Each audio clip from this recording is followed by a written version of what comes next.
할렐루야. 우리는 계속해서 그 최후의 심판에 대하여 같이 공부를 하고 있습니다. 오늘 이 시간에는 그 최후의 심판에서 최후 심판의 근거가 무엇인지 또는 어떠한 과정으로 진행이 되어지는지를 함께 살펴보고 은혜를 나누고자 합니다. 태초부터 종말까지 억조 창생은 반드시 그 하나님의 심판대 앞에 서게 되어져 있습니다. 그 심판의 주체는 누구냐? 예수님이시고요. 또 심판은 어떤 순서대로 진행이 되어지느냐?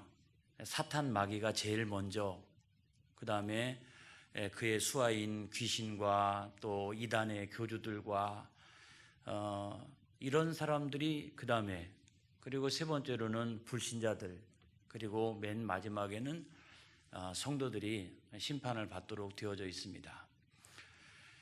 이 심판에서 그 사탄 마귀와 또는 그 귀신들과 또 이단의 교주들과 불신자들은 형벌의 심판을 받게 되어져 있고, 또 성도들은 그 영생의 심판을 받도록 되어져 있다, 이런 말씀이에요. 그런데 우리가 어디서 심판을 받느냐, 그것을 잘 알아야 되는데 성경을 한번 찾아보겠습니다. 자, 고린도후서 5장 10절. 자, 고린도후서 5장 10절을 한번 찾아보겠습니다. 어디서 심판을 받는지를 우리가 잘 몰라요. 그렇죠? 어디서 심판을 받느냐 명확하게 알 필요가 있습니다. 고린도후서 5장 10절의 말씀에 보니까 다 같이 한번 읽어보겠습니다. 시작. 이는 우리가 다 반드시 그리스도의 심판대 앞에 나타나게 되어 각각 선악간에 그 몸으로 행한 것을 따라 받으려 함이라. 할렐루야. 이걸 보면은 그리스도의 심판대래요. 거기서 심판을 받는데 그리스도의 심판대가 어떻게 생겼느냐 하는 걸 보면 요한계시록 20장 11절의 말씀을 한 번 더 찾아보겠습니다. 요한계시록 20장 11절에 있는 말씀입니다.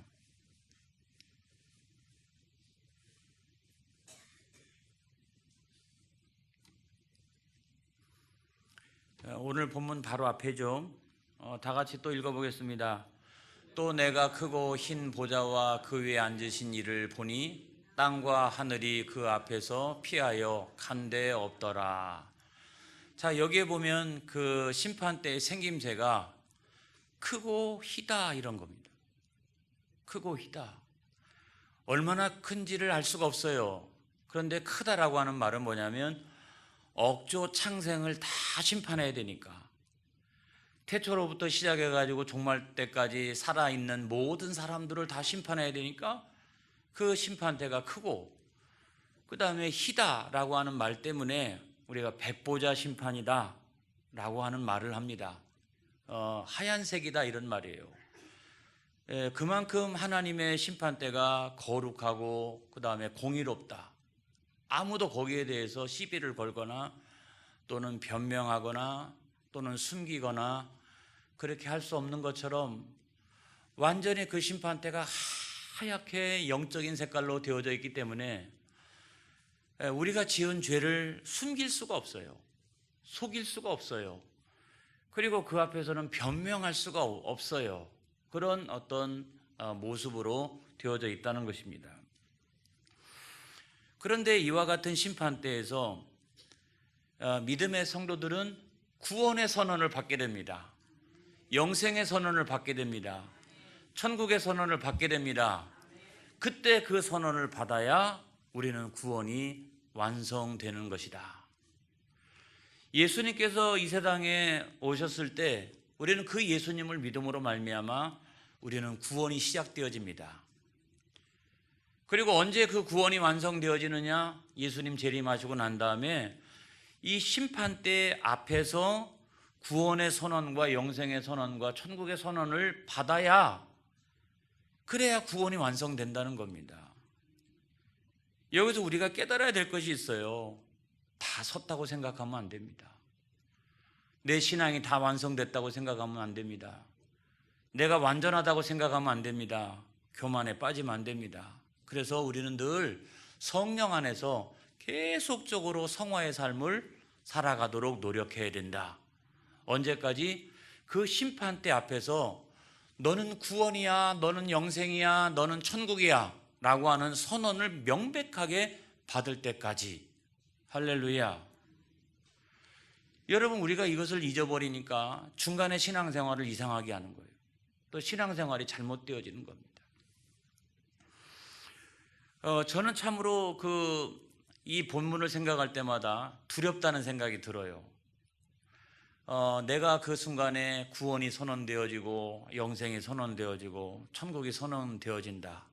비록 선언되어지는데 그 직전에 하얀 그 백보자 심판대 앞에서 숨길 수도 없고 변명할 수도 없고 시비를 걸 수도 없는 나의 모든 죄악이 까발려진다라고 하는 생각을 하니까 굉장히 두렵다 이런 생각이 들어요. 그래서 그때 얼마나 부끄러울까? 그때 내 믿음이 흔들리지 않을까? 자신감도 상실해버리고 쥐구멍이라도 있으면 들어가고 싶고, 내가 태어날 때부터 시작해가지고 내가 늙어서 죽어서 하나님의 심판대 앞에 설 때까지의 나의 모든 죄악과 허물이 낱낱이 다 드러난다라고 하면 그런 생각이 들 것 같아요. 믿음이 약해질 것 같아요. 그래서 나는 구원이 완성되고 영생이 완성되고 천국이 완성됐지만 정말 쥐구멍이라도 들어가고 싶을 만큼 내가 내 발로 차라리 나는 이쪽이 아니라 나는 원래 저쪽인 것 같아요 라고 하면서 내가 내 발로 지옥을 향해서 막 이렇게 찾아 들어갈 것 같아요. 내 죄가 주홍빛보다도 더 붉은 죄예요. 여러분, 태어나면서 지금까지 죄악을 다 생각해 보세요. 개인적인 죄 없습니까? 시기하고 미워하고 질투하고 교만하고 욕심 부리고 그렇게 살아나갔던 나의 개인적인 죄. 가정적인 죄는 없나요? 가정이 파괴되어지고, 물론 다 이유들이 물론 있습니다만은 남편을 소홀히 하고 아내를 소홀히 하고 자녀를 소홀히 하고 이런 죄들이 있고요. 우리가 사회화되어지면서 학교를 다니면서 짓는 죄도 있고, 친구들 사이에서 나중에 학교를 다 졸업하고 난 다음에 직장을 다니면서 우리가 짓는 그런 죄도 있고, 또 어떤 사람은 나라와 민족을 향해서 짓는 죄가 있어요. 나라와 민족을 배신하고 팔아먹고 이런 사람들도 있지 않습니까? 또 다른 하나의 죄는 뭐냐면 우리가 교회 안에서 짓는 죄도 있다. 교회 안에서 짓는 죄도 있다. 그래서 교회가 구원의 방주로서 본연의 역할을 잘 감당하도록 우리는 기도해야 됩니다. 교회는 흔들리면 안 됩니다. 교회는 질서가 있어야 됩니다. 할렐루야. 그래서 항상 교회는 어떤 상황이 와도 구원의 방주의 역할을 잘 감당할 수 있도록 늘 언제나 자세가 되어져 있어야 된다. 제가 가끔 어느 교회 이야기를 합니다마는 그 교회는 교회 재산을 가족들이 이렇게 물려받았어요. 그래가지고 자기네 거래요. 그래서 면직당하고 출교를 당했는데 그 다음에도 한 번인가 두 번인가 교회를 출석을 했어요. 그리고 헌금을 한 거야. 그러니까 목사님이 고민스러워요. 면직하고 출교했는데 이 사람을 받아야 되는지, 또 다른 하나 헌금을 했다라고 하면 헌금이라고 하는 게 내역서가 다 있고, 그러면 다음 주 이렇게 주보에다가 누구누구 성도 누구누구 권사 누구누구 아무튼 이렇게 하면서 다 이거 내역서를 내야 되는데, 면직하고 출교를 했는데 여기다가 만약에 그 이름을 싣게 되면 교회가 그 성도를 인정하고 있는 거 아니냐라고 이게 법정에서 또 문제가 될까봐 그게 목사님이 장로님들하고 다 불러 모아놓고 같이 상의를 했어요. 어떻게 하면 좋을까요? 어떻게 하면 좋을까요? 그래서 내린 결론이 뭐냐면 일단 출입을 금지시켰어요. 그 다음에 두 번째로는 헌금을 출교와 면직을 시키고 난 다음에 이후에 들어온 모든 헌금을 그 봉투 그대로 보관하고 있다가 재정부가 그것을 다 돌려줬어요. 그런데 그렇게 돌려주고 나니까 얼마 안 있다가 다시 연락이 왔습니다. 내가 무명으로 한 헌금도 돌려달라고. 그래서 도대체 언제 참석을 했는지, 예배에 참석했는지, 마침 그 교회가 잘한 게 있는데 뭐냐면 출석부를 우리 교회처럼 만들어 놨어요. 그래가지고 언제 출석해가지고 무명으로 헌금을 했다고 해서 그때 출석부를 가지고 다 뒤져보고 그날 날짜로 재정부를 모이게 해가지고 그날 헌금 내역서 전부를 다 확인해 보니까 없어요. 그래서 다시 목사님이 연락을 해가지고 무명으로 도대체 얼마 헌금을 했느냐 그것만 확인이 되어지면 아무튼 여기는 확인이 안 되는데 없다라고 나와져 있는데 그래도 돌려주겠노라고. 얼마냐고. 못 가르쳐 준다는 겁니다. 못 가르쳐 준다는 거예요. 그리고 나서 그 교회를 헌금 횡령죄로 검찰에다가 고소하겠다는 거예요. 이게 지금 일어나고 있는 일이에요. 마귀의 역사 아니겠습니까? 교회를 흔들고 뒤집어 놓고 엉망으로 만들어 놓고. 여러분, 그렇게 하면 교회가 구원의 방주로서의 그 역할을 감당할 수가 있겠어요? 할 수가 없잖아요. 여러분, 오늘 성경 말씀에 보면 하나님께서 최후의 심판을 내리시는데 최후의 심판에 근거가 있다. 우리는 언제나 최후의 심판이 있다라고 하는 사실을 기억해야 됩니다. 우리가 20년, 30년 지나서 그 최후의 심판대 위에 설 수 있다는 사실을 알아야 됩니다. 역사적인 구원은 먼 미래의 이야기지만 개인적인 심판은 아주 가까운 이야기예요. 그래서 우리가 그 심판대 위에 서게 될 때에 나를 심판하고 있는 그 근거가 뭐냐라고 하는 것을 우리가 알고 있어야 돼요. 시대에도 문화에도 인종에도 변기하지 않는 유일무이한 태초부터 지금까지 또 종말 때까지 변개치 않는 어떤 심판의 기준이 있다면 그 심판의 기준은 무엇일까요? 그건 다른 게 아니라 하나님의 뜻입니다. 예수님이 심판주이시지만 예수님 마음대로 심판을 하시는 게 아니에요. 그 심판은 하나님의 뜻대로 하는 것인데 그 하나님의 뜻을 더 이렇게 그 광대한 하나님의 뜻을 더 이렇게 잘 정리해서 설명해 보면 하나님의 계시된 뜻입니다. 하나님의 그때그때마다 계시된 뜻, 그 계시된 뜻이 그 심판의 근거예요. 표준이에요. 어떤 기준이에요. 그런데 우리가 항상적으로 이런 얘기를 할 때마다 질문하는 아주 그런 질문들이 있어요. 그럼 목사님, 율법도 없던 시대에 또는 복음도 전혀 모르고 어떤 사람이 태어나가 살다가 죽었다. 그러면 이 사람은 천국입니까? 지옥입니까? 꼭 이런 걸 질문하시는 분들이 있어요. 제가 오늘 작정하고 그거에 대해서 답변을 할래요. 오늘은 제가. 그 전에 제가 인도에 갔더니 거기는요 외국인을 처음 보는 사람들이 있더라고요. 외국인을 처음 봤어요. 자기들이 전 세계 인도 사람들만 살고 있는 줄 알았대요. 근데 외국인을 처음 본 거예요. 그리고 가서 예수 복음을 전하였더니 예수님이 누구인지를 모르는 거예요. 한 번도 드러나 본 적이 없는 거예요. 그런데 이런 사람들이 태어나가지고 살다가 그대로 죽었다라고 한다면 이런 사람들한테 있어서 최후 심판의 기준은 무엇일까요? 무엇일까요? 그것은 여러분 양심입니다. 양심이에요.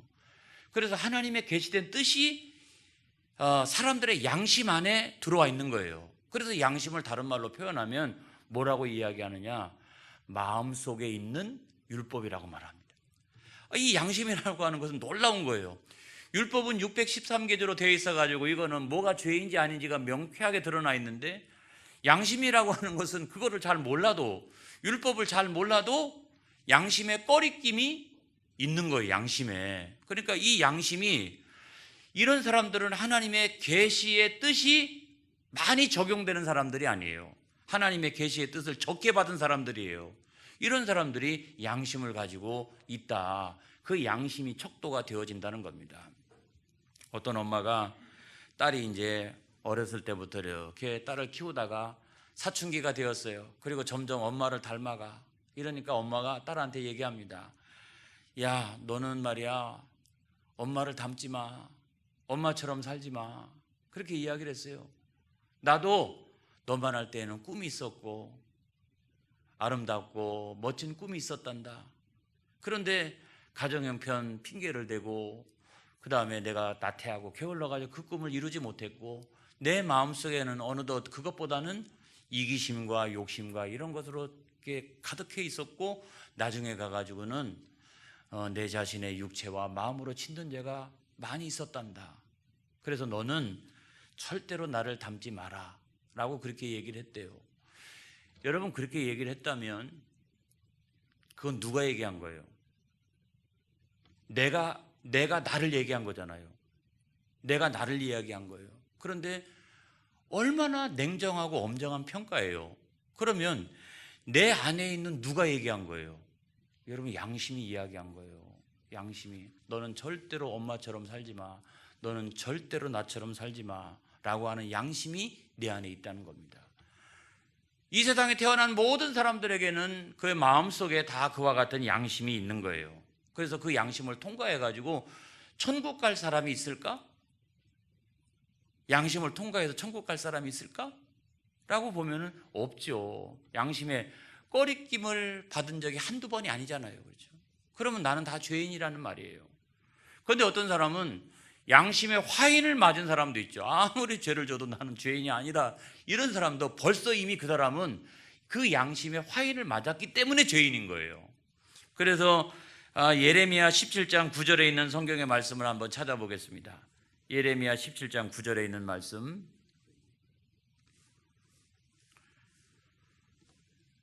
예레미야 17장 9절에 있는 말씀.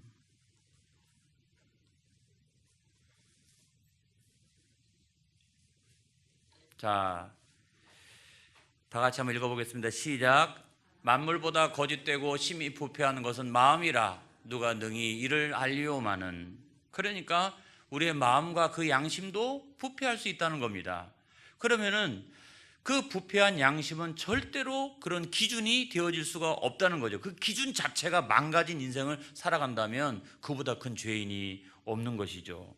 근데 우리가 또 한 가지 생각할 것이 있어요. 자, 하면은 죄인은 그러면 양심에 화인을 맞고 그 다음에 양심에 꺼리낌이 있어서 죄인 된 사람은 전부가 다 지옥을 간다, 그렇게 생각을 할 때, 여러분, 어떤 사람 중에는 그럼에도 불구하고 나는 양심껏 살기 위해서 노력한 사람이 있고, 양심을 다 포기하고 살다가 죽은 사람이 있다면 둘 다 아무튼 뭐 형벌을 받는 것은 사실이지만, 그럼에도 불구하고 이것은 똑같은 거냐?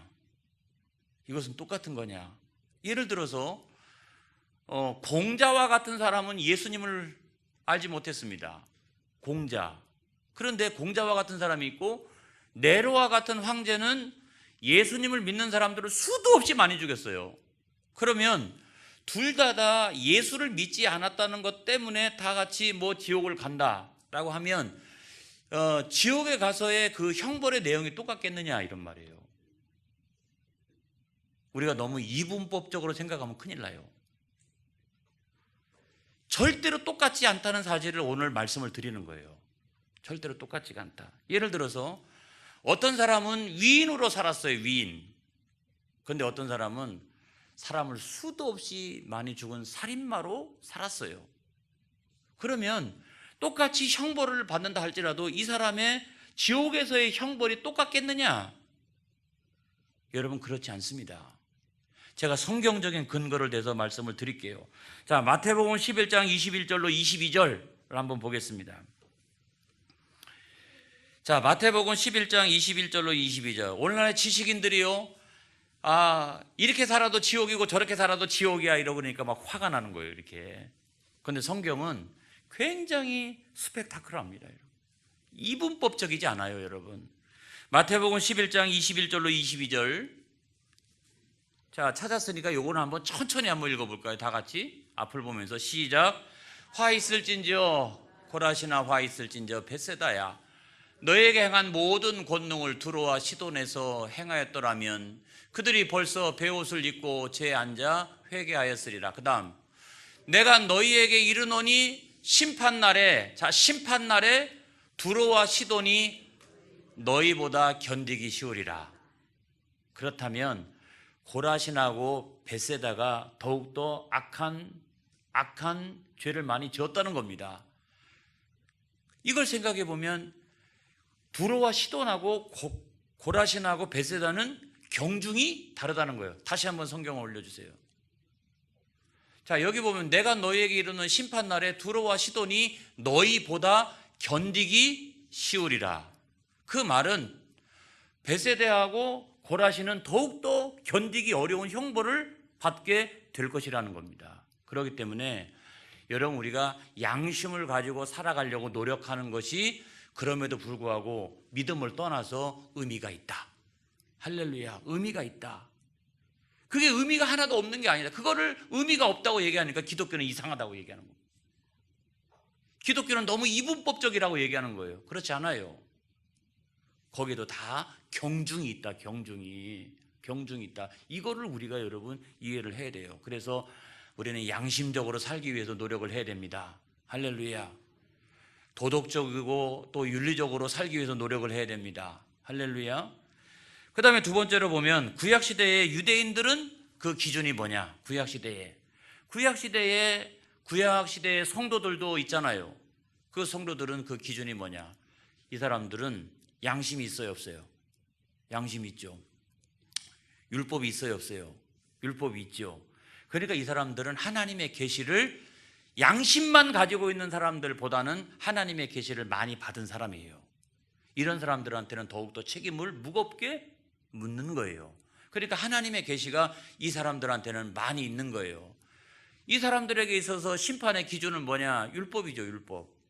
그런데 자, 율법인데 이 사람들은 율법을 지키기 위해서 애쓰고 힘쓰면서 노력을 했지만 예수님이 태어나기 전에 이 사람들은 다 죽었어요. 예수님을 몰랐어요. 그리고 다 죽었다 이 말입니다. 그런데 이 사람들에게 심판의 기준은 뭐냐? 율법이죠. 왜냐하면 하나님의 뜻이 율법으로 계시가 되어져 있었기 때문에 그 시대는. 그런데 문제는 뭐냐면 613개조나 되는 율법의 조항을 다 지킨 사람은 세상에 한 사람도 없고, 여러분 그 율법의 각 조항을 단순하게 이렇게 만들어 놓은 것이 십계명이라면, 저도 그래가지고 십계명을 봤어요. 오늘 이렇게 설교 준비하다가 십계명을. 여러분 십계명을 이렇게 놓고서 생각을 해보세요.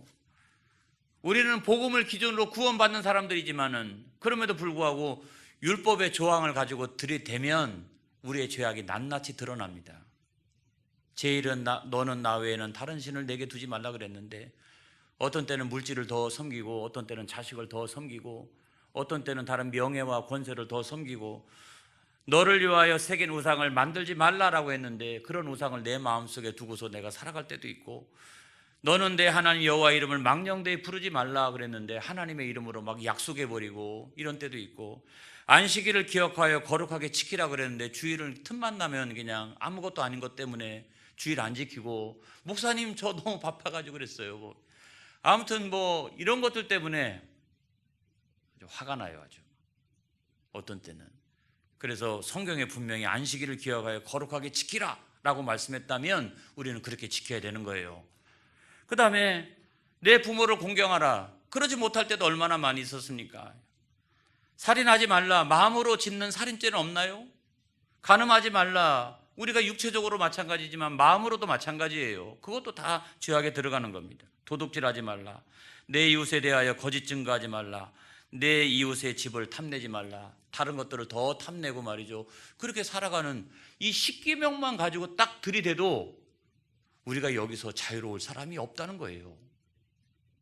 여러분 이걸 생각해 보면 율법의 이 잣대와 기준을 가지고 되면 우리는 여러분 천국 못 가요. 이 율법의 기준을 통과할 사람이 없다라고 하는 거예요. 하면 야, 그러면 구약시대 성도들은 그럼 다 지옥 갔겠네. 다 지옥 갔겠네. 성경에 나와 있는 뭐 아브라함도 있고 뭐 있고 이삭도 있고 야곱도 있고 그럼 다 지옥 갔겠네. 그건 아니죠. 뭐냐면 구약 성경을 우리가 쭉 이렇게 읽어보다 보면은 구약시대 성도들은 깨달음이 있었어요. 뭐냐면 그 율법의 한 조항 한 조항을 결코 우리가 다 지킬 수 없다는 사실을 이미 그들은 알고 있었어요. 그렇기 때문에 그들은 믿음을 따라서 행하기 시작을 합니다. 그리고 내가 이것을 다 지킬 수가 없기 때문에 우리를 죄악 가운데서 구원하실 분이 오셔야 된다라고 해서 구약 성경 안에는 메시아 복음이 쫙 이렇게 그리스도의 복음이 쫙 오실 주님에 대한 복음이 쫙 구약 성경 안에는 기록이 되어져 있는 거예요. 그래서 구약 시대 성도들은 오실 주님을 기다렸던 거예요. 메시아 복음을 믿었던 거예요. 그들은 믿음으로 구원을 받은 거예요. 할렐루야. 그러기 때문에 우리가 그들을 함부로 이야기하면 결코 안 된다는 겁니다. 그들은 믿음으로 천국에 간 거예요. 할렐루야. 그 다음에 우리가 세 번째로 보면 신약시대 성도들을, 우리를 얘기하면 우리는 뭐가 있어요? 양심도 있고, 그 다음에 우리는 이미 구약시대 성도들처럼 율법도 우리 가운데 있고, 그 다음에 우리에게는 예수님이 오셔서 우리에게는 복음이 있는 줄로 믿습니다. 할렐루야. 그래서 오늘 우리가 천국에 들어가느냐 못 들어가느냐라고 하는 어떤 기준과 표준과 근거는 우리에게는 복음입니다. 여러분, 복음이에요. 그래서 로마서 1장 17절의 말씀을 한번 보겠습니다. 로마서 1장 17절. 로마서 1장 17절의 말씀, 아주 유명한 말씀이죠.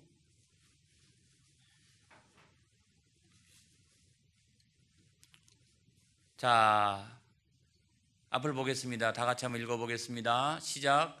복음에는 하나님의 의가 나타나서 믿음으로 믿음에 이르게 하나니 기록된 바 오직 의는 믿음으로 말미암아 살리라 함과 같으니라. 할렐루야. 해서 기준이 복음이라는 거예요. 복음은 곧 예수님입니다. 할렐루야. 그래서 그 복음, 예수 복음 때문에 우리는 죄사함 받고 하나님의 자녀가 되어져서 하나님의 자녀가 절대로 지옥에 가지 않기 때문에 우리는 지옥을 안 가는 거예요. 내가 하나님의 자녀가 되었기 때문에 하나님의 자녀는 절대로 지옥을 안 갑니다. 그렇기 때문에 내가 구원받게 된 거예요. 구원이 선언되어지고 영생이 선언되어지고 천국이 우리 가운데 선언되어진 거예요. 그래서 하나님의 자녀된 사람을 누가 지옥에 던져 놓을 수가 있겠습니까? 그런데 여러분, 저는 오늘 성경 말씀을 한 번 더 강조하려고 합니다. 자, 오늘 성경 말씀을 우리가 한번 보겠어요. 자, 우리가 복음을 잘 믿었느냐 안 믿었느냐라고 하는 것을 어떻게 알 수가 있을까요? 내 마음속에서 행해지는 이 일을 어떻게 알 수가 있을까요? 그건 성령님이 제일 잘 아시죠. 할렐루야. 성령님이 가장 정확하게 아시는 거예요. 성령님이. 해서 나중에 우리가 하나님 앞에 서게 될 때는 우리에게 두 가지 책이 있다는 겁니다. 두 가지 책. 자, 지금부터 잘 들어두세요. 자, 두 가지 책인데 12절에 말씀해 보니까 또 내가 보니 죽은 자들이 큰 자나 작은 자나 그 보좌 앞에 서 있는데 책들이 펴 있고, 책이 한 권이 아니잖아요. 또 다른 책이 펴졌으니 책은 두 권이라는 말이죠. 곧 생명책이라. 생명책이 하나 있네요. 죽은 자들이 자기의 행위를 따라 책들에 기록된 대로 또 다른 한 책이 있네요. 그거는 행위책이죠. 두 가지 책을 가지고 내가 복음을 잘 믿었는지 안 믿었는지가 드러난다는 겁니다, 여러분. 그래서 하나님의 심판대 앞에 첫 번째 있는 일반적인 근거로 가지는 책이 있는데 그건 행위책이에요. 내가 태어났을 때부터 죽을 때까지 나의 행위가 쫙 하고 이렇게 드러나는 행위책이 하나 있다는 겁니다. 그 행위책이. 여러분, 복음적이지 않고 기독교적이지 않은데 혹시 신과 함께라고 하는 영화 보신 분 있어요? 봤어요? 신과 함께 봤어요?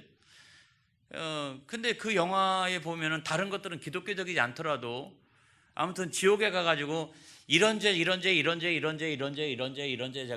낱낱이 이렇게 드러나는 장면이 나오지 않습니까? 저는 그것이 우리 행위책과 비슷하다는 생각을 했어요. 그 영화를 보면서. 그러니까 행위책이라고 하는 것은 그 나의 모든 행위가 선악간에 다 드러나는 그런 행위책이 있습니다. 그런데 그 행위책을 보면은 내가 지옥 갈까요? 천국 갈까요? 지옥이 마땅하지요. 그런데 우리에게는 또 다른 더 중요한 특별한 책이 있나니 그 책은 뭐냐면 생명책이라는 겁니다. 생명책은 어떤 거냐? 내가 이 세상에 사는 동안에 예수님을 진실하게 나의 주님으로 영접했느냐 아니냐, 그걸 누가? 내 안에 계신 성령님이 가장 정확하게 알고 계신다는 겁니다. 그래서 내 이름을 생명책에 기록할 때는 성령이 인쳐주시는 거예요. 할렐루야. 성령이 도장을 찍어주시는 거예요, 내 심령에다가. 그래서 성령이 내 심령에 도장을 딱 찍어줄 때 내 이름은 생명책에 기록되나니, 그래서 이 생명책에 기록되었다고 하는 이유만으로 일반적인 근거가 다 무시가 되어지고 이 특별한 근거 때문에 모든 죄가 다 사함을 받는 거예요. 이게 행위책에 기록되어진 모든 죄가 다 사함을 받는 거예요. 할렐루야. 그래서 여러분, 우리가 구원받는 것은 오직 예수라는 거예요. 오직 믿음이라는 거예요.